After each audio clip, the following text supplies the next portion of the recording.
And I would almost bet, Adi, this is not intentional. No, I really don't believe this is intentional at all. But I also believe when it comes to this white and the gold trim from Usyk, I believe it has something to do with the Bible. I believe it's a religious thing, and I believe like that has been a lot of his driven motivation, his belief in Jesus Christ. And not just that, when he came here, the first thing he did was go to church, and he's been saying it the whole time during this whole promo. You know, there's something, I've been lucky enough to have sat down with Rico a few times now in the lead up to this fight. When he talks, he makes you believe him. He speaks with such assuredness, such authority, where obviously, look, he's a big underdog, but you believe that something crazy could happen because of the way he talks. Well, there is mental power there, and let's not forget he has displayed that. 12 years glory champion, defeating opponents after another, facing adversity, overcoming adversity, and yeah, that kind of creates confidence, right? So he speaks with confidence. I think that's what's resonating. And ultimately, Malik, he gets kicked in the face. I mean, this guy is used to knees and kicks. I mean, there's no fear factor of Rico. Rico's coming in there, as he says, an undefeated, long-reigning champion. He's coming in there to do some damage. Yes, and one thing you just said, Adi, that make a lot of sense. He get kicked in the face a lot, right? And just being a kickboxer, so you'll say, well, he should be able to handle a punch. But the punches that come from Oleksandr Usyk are the punches you can't see. He hit you with the blindside shot. So yeah, Rico may have seen a bunch of kicks, a bunch of whole different punches, but he's never seen nothing that's going to be coming from the direction of shots the way how Oleksandr Usyk throw punches. This is very different for Rico, I'm guessing, Alistair. For his last 10 years, he walks into the ring in kickboxing as a favorite. He goes in there and we expect him to win. This will be the first time in a long time he's walking into a ring and nobody here expects him to win. And that can be his beneficial factor. Yeah. That can work out for him. The beautiful country of Egypt already brings so much history with it, and then being so close to the pyramids that have been here for thousands of years, and now we're in 2026 and still Egypt is writing history, and me and Oleksandr are a small part of that history with us headlining this main event on this card. So that's why I say I feel so thankful, and thank you to His Excellency and the whole organization. Of course, thank you to Oleksandr Usyk for accepting this challenge. So, like I said, I feel blessed. I'm excited. I put everything I have into this. So I can't wait for Saturday night. So, like I said, I feel blessed. I'm excited. I put everything I have into this. So I can't wait for Saturday night.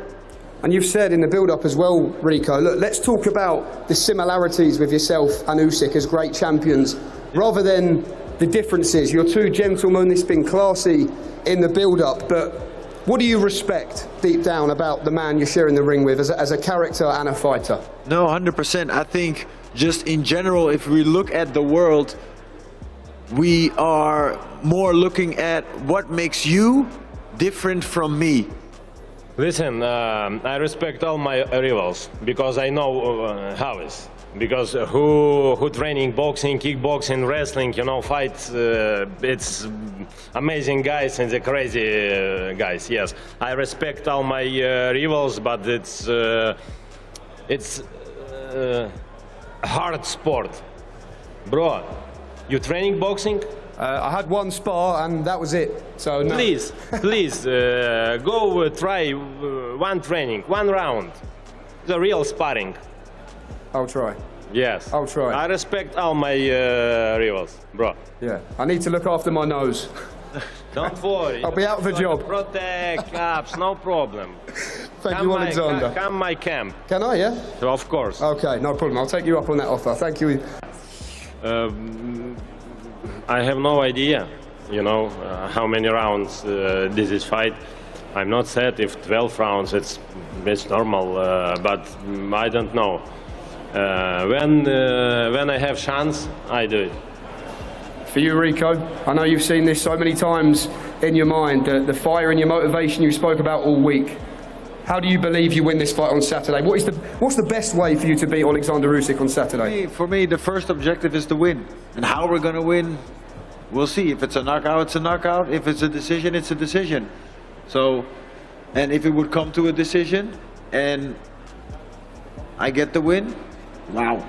Bring something that you haven't seen before? Do you believe he can bring something that you possibly haven't seen before in a boxing ring? What are the big dangers? Now it's only words. This is press conference and we speak a lot of, but my language will be in ring, you know. Maybe it's possible, maybe it's not. We'll see. It's God's will. In a boxing fight, it's not happening. I might be some, do you know what I mean, at a certain level, but like I'm not going to jump in and beat like a Usyk or a fucking Tyson Fury or Anthony Joshua. It's just not happening. What do you make of it? You've sparred. Does he have any chance? I mean, I've been sparring Rico for 10 years, so I know him well. He's like, I'm lucky enough to say that he's a friend of mine as well. Super good guy. I think anybody's got a chance, don't they? But I think Usyk's is a of level. Rico's a big human being. He might cause Usyk some problems with his move. Like, I've got a better question. They move different. Is Rico a better boxer than Francis Ngannou? Yes.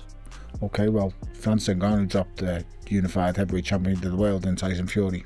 So doesn't sound very ludicrous anymore, does it? If Rico Verhoeven was going in with Francis Ngannou, would he be the favourite in a boxing match? Yes, I think he would. Okay, well, there you go. I do think he would. Look, you don't take anyone for granted. He's a big, strong guy, Verhoeven. He's in good shape. He's physical. He's game. You know, he's experienced in the kickboxing realm. You don't take anyone for granted, but he doesn't figure to have any chance against Usyk. And Usyk is a serious guy. Oleksandr Usyk and Rico Verhoeven have officially crossed into serious territory, and the latest expert breakdowns are turning heads. The first major viewpoint comes from Tony Bello, delivering an unexpected perspective, joined by Tom Aspinall as they outline how Rico might genuinely disrupt the dynamic of this matchup. Is Rico a better boxer than Francis Ngannou? Yes. Okay, well, Francis Ngannou dropped the unified heavyweight champion of the world in Tyson Fury. So doesn't sound very ludicrous anymore, does it? If Rico Verhoeven was going in with Francis Ngannou, would he be the favourite in a boxing match? Yes, I think he would. Okay, well, there you go. I do think he would. But I am a little bit biased on Rico's side. But well, if that's the case, then I do think he would. This guy's got a chance. Because Francis Ngannou gave Tyson Fury an absolute hell of a fight. I'm not saying he beat him. A lot of people do think he beat him. And I understand why they think he beat him. Come on, you've been in the ring with Usyk though. Like, unfortunately, I have, yeah. But it makes no change on what my opinion is. Rico Verhoeven is. However, Tony argues that whatever advantage Rico brings early on begins to fade after the opening 2 or 3 rounds, once Usyk starts dissecting his rhythm. At that point, Bellew believes Rico could find himself drowning under Usyk's relentless pace. He has a big lump and he can punch. Like, I'm interested to know. Does he land a punch against Oleksandr Usyk? Absolutely. Do you want to bet? He lands a No, he'll land a punch. He will land punches on Oleksandr Usyk. He'll be actually took back in the first 2 to 3 rounds by his style and what will happen. Do you agree? I'm not sure. I do. I think. See, this is only from my experience of sparring boxers, which obviously sparring fighting is different, especially at that level. So there's a little disclaimer for you. But so boxers, right? They've been used to fighting someone who's come through the amateur program in boxing, and they've all got generally speaking, a pretty similar style. They'll throw a 1-2 and a left hook. They work behind a jab. They'll jab to the head and the body. They'll throw a 1-2. They'll throw, Having shared sparring with Rico, Tom believes stepping away from a traditional boxing style and bringing something unpredictable could help Rico trouble Usyk and put on a great show. Basic conventional stuff. We're all taught the basics. They'll all do similar stuff. They'll have 50 amateur fights, 100 amateur fights, 30 pro fights, and they're all doing similar stuff. Now, when I've sparred boxers in the past, the success that I've had, which is very limited, I'll hold my hands up and say I'm not going out there and pinging like professional boxing in a boxing spar, because I'm not. But the success that I have is when I do stuff that they're not used to.